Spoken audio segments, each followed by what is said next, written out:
మహాగణాధిపతయే నమః. ఓం గురుభ్యో నమః. ఓం శ్రీమాత్రే నమః. అరుణాం కరుణాతరంగితాక్షీం ధృతపాశాంకుశపుష్పబాణచాపాం అనిమాదిభిరావృతాం మయూకైః అహమిత్యేవ విభావయే భవానీం. శ్రీమాత్రే నమః.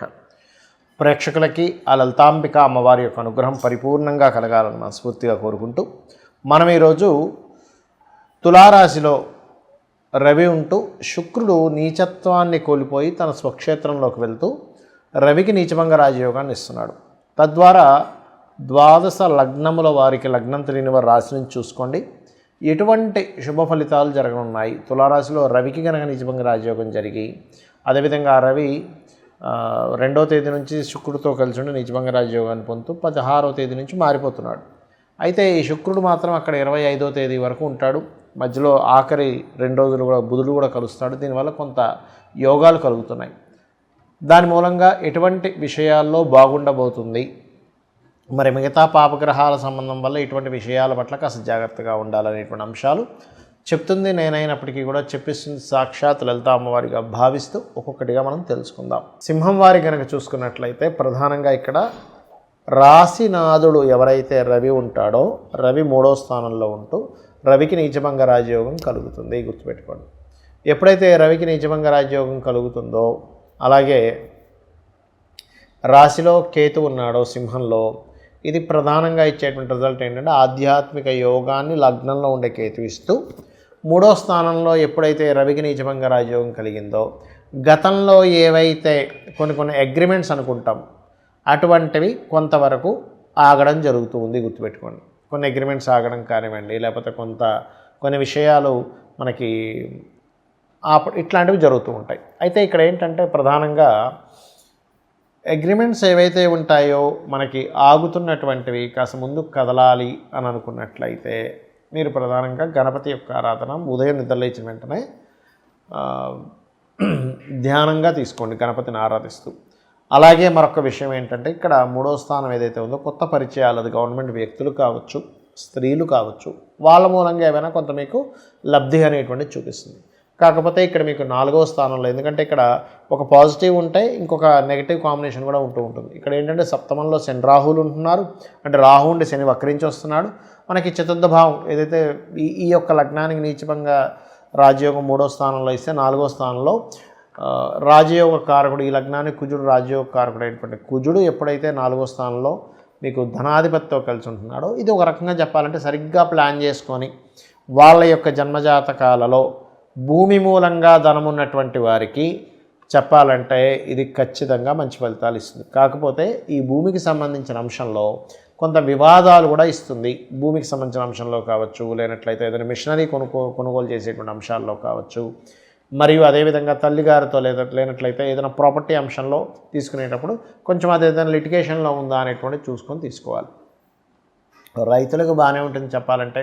కాకపోతే ఏంటంటే ఒక్కోసారి చూడండి మనకి ఈ పంట పొలాల్లోనది కొన్ని ఉంటాయి. అంటే కొన్ని పక్షుల వల్ల కావచ్చు, జంతువుల వల్ల కావచ్చు, కొంత ఇబ్బంది, అటువంటివి కొంత చూసుకోండి. ఇక మీరు నిత్యము చేయవలసినటువంటి దేవతారాధన దత్తాత్రేయుడి యొక్క ఆరాధన చేస్తూ లగ్నంలో కేతువు సప్తమంలో రాహు ఉన్నాడు కాబట్టి విదేశీ సంబంధాలు కుదిరేటువంటి యోగం కనబడుతుంది. కాబట్టి అందులో ఎటువంటి ఇబ్బంది కలగకుండా ఉండాలంటే రాహుకేతు గ్రహాల దగ్గర దీపారాధన చేయండి. చాలామందికి ఈ నీచభంగ రాజయోగాలు కానివ్వండి, విపరీత రాజయోగాలు కానివ్వండి జన్మజాతకంలో ఉంటాయి. కానీ మనం ఎక్కడికి వెళ్ళినా సరే ఏమండి మీకు ఫలానా యోగం ఉంది అంటుంటారు, కానీ వాళ్ళ జీవితం చూస్తే చాలా డౌన్లో వెళ్తూ ఉంటుంది. అర్థం కాదు ఏమిటంటే ఇది ఉందన్నారు కానీ నాకు చూస్తేనేమో పెద్దగా ఏమి కలవట్లేదు, అంతంత మాత్రంగా ఏదో ఉద్యోగం చేస్తున్నాను, ఎప్పుడు ఫైనాన్షియల్గా ఇబ్బంది పడుతున్నా అంటూ ఉంటారు. ఇక్కడ ఏంటంటే మీరు అర్థం చేసుకోవాల్సింది ఒక యోగము అది గోచారంలో ఏర్పడేటువంటిది తాత్కాలికంగా వచ్చిపోతుంది. కానీ మన జన్మజాతకంలో ఒక గొప్ప యోగం ఉంది అని అన్నప్పుడు ఆ యొక్క యోగము పాపకత్తెరలో ఉందా శుభకత్తెరలో ఉందా గుర్తుపెట్టుకోవాలి. అలాగే ఆ యోగాన్ని కలిగించేటువంటి గ్రహాలు ఎటువంటి ఫలితాలను ఇవ్వడానికి ఉన్నాయి అంటే ఎలా అంటే ఇప్పుడు ఉదాహరణకి ఒక వ్యక్తికి ప్రాపర్టీ మూలంగా ధనం కలిసి వచ్చేటువంటి యోగం ఉంది. అలాంటప్పుడు ఏంటంటే ఆ జాతకుడు, ఆ జీవుడు అమ్మాయి కావచ్చు అబ్బాయి కావచ్చు, అప్పుడు ప్రాపర్టీ రిలేటెడ్ సంబంధించిన యాక్టివిటీ చేస్తేనే అవుతుంది. కానీ ఇంకోటి ఏదో ప్లాన్ చేసుకుంటూ ఇంకో దాంట్లో నాకు రావట్లేదంటే అవ్వదు. ఎలా అంటే చూడండి, ఒక చిన్న ఎగ్జాంపుల్ చెప్తాను. మన బాడీలో పలానా వైటమిన్ తగ్గింది అని చెప్పారు డాక్టర్ గారు. విటమిన్ సి అనో, విటమిన్ డి అనో, B12 అనో సంథింగ్ తగ్గింది. అప్పుడు మనిషి ఏమవుతాడు, అతని యొక్క తత్వం, అతని శారీరకంగా మానసికంగా కొంత స్ట్రెస్ అవుతూ ఉంటాడు. అంటే హెల్త్ బాగోకపోవడం వల్ల అవి సపోర్ట్ చేయకపోవడం. అప్పుడు ఏం చేస్తాం మనం, ఎగ్జాక్ట్లీగా B12 పెంచేటువంటి ఒక ట్యాబ్లెట్ ఇంజెక్షన్లో తీసుకుంటాం. అప్పుడు ఎగ్జాక్ట్లీగా అది పెరిగినందుకు కొంచెం ఎనర్జైజ్ అవుతాడు. అలాగే ఇక్కడ ఆ ప్లానెట్, ఆ కాంబినేషన్ ఏదైతే ఉందో దానికి సంబంధించినటువంటి కర్మ చేయడం మీకు ఆ యోగాన్ని ఇస్తుంది. ఒకటి పాయింట్ నెంబర్ 1. రెండవది, ఇక్కడ ఏ గ్రహాలు మనకి పాపకత్తెరలో ఉన్నాయి అంటే చిన్న ఎగ్జాంపుల్ చెప్తాను నేను మీకు.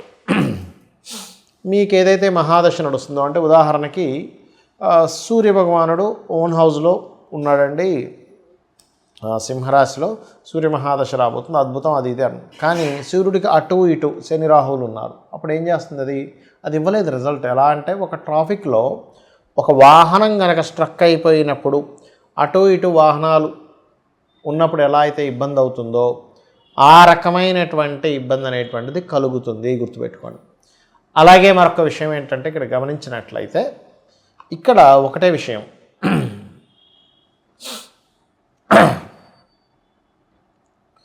ఇక్కడ ఏంటంటే మీకు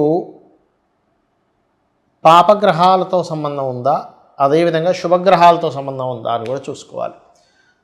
శుభగ్రహాలతో సంబంధం ఉంటేనేమో శుభకర్తెరలో కనుక ఉన్నట్లయితే మీకు రాబోయే మహాదశ కానివ్వండి, మీకు ఉండేటువంటి ఎటువంటి నీచభంగ రాజయోగం కానివ్వండి, విపరీత రాజయోగం కానివ్వండి, అది మీకు ఒక గోల్డెన్ పీరియడ్గా పరిగణింపబడుతుంది ఆస్ట్రాలజీలో.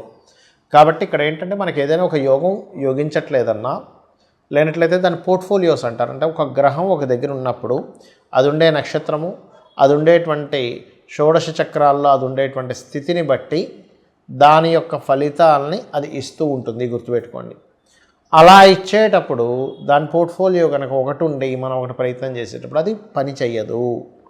కాబట్టి మనం ఏం చేయాలి, ఎటువంటి గ్రహస్థితి ఉన్నా, కానీ కొంతమందికి ఎలా ఉంటుందంటే ఏమిటోనండి జాతకం అర్థం కావట్లేదు అంటూ ఉంటారు. నేను చెప్పేది ఒకటే, లలితా సహస్రనామాలలో మీ జన్మజాతకంలో మీరు ఏదైతే ప్రయత్నం చేస్తున్నారో ఆ ప్రయత్నానికి తగ్గటువంటి నామాలు ఉంటాయి.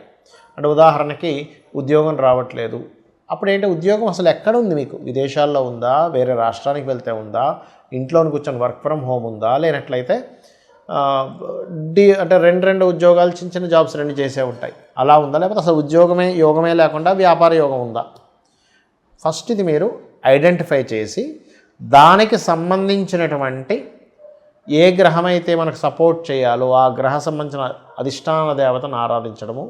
ఏ ప్లానెట్ మూలంగా, అంటే ఇక్కడ ఏంటంటే గ్రహాలు మనల్ని ఇబ్బంది పెట్టడం కాదు, మన కర్మ గ్రహ రూపంలో ఒక సాఫ్ట్వేర్ లాగా పనిచేస్తూ ఉంటుంది. ఆ గ్రహ సంబంధించినటువంటి దానం ఇవ్వడము, ఆ గ్రహ సంబంధించినటువంటి హోమం చేసుకోవడము లేదా తర్పణం చేయడము, ఆ రకంగా చేస్తూ ఉండాలి. అప్పుడు మీకు ఖచ్చితంగా 100% మీరు ఏదైతే లైఫ్లో ఒక గోల్ అనుకుంటున్నారో అది ఖచ్చితంగా తీరుతుంది. దీంతోపాటు ఇప్పుడు ఉద్యోగం రావట్లేదు, ఓం మాణిక్య మకుటాకార జానుద్వైవ రాజితాయ నమః. ధనపరమైన ఇబ్బంది ఎక్కువగా ఉంది, ఓం సంపత్కరీ సమారూఢ సింధుర వ్రజసేవితాయే నమః. లేదు అనారోగ్య సమస్యలు ఇబ్బంది పడుతున్నారు, ఆరోగ్యం బాగుండట్లేదు, అలాంటప్పుడు ఓం సర్వవ్యాధి ప్రశమని సర్వమృత్యు నివారిణి అగ్రగణ్య అచింత్య రూప కలికల్మషనాశిని నమః. ఈ రకంగా ఒక్క నామం అని కాదండి, లలితా సహస్రనామాల్లో మనకి 1000 నామాలు, సహస్రం అంటే 1000 అనంతమని.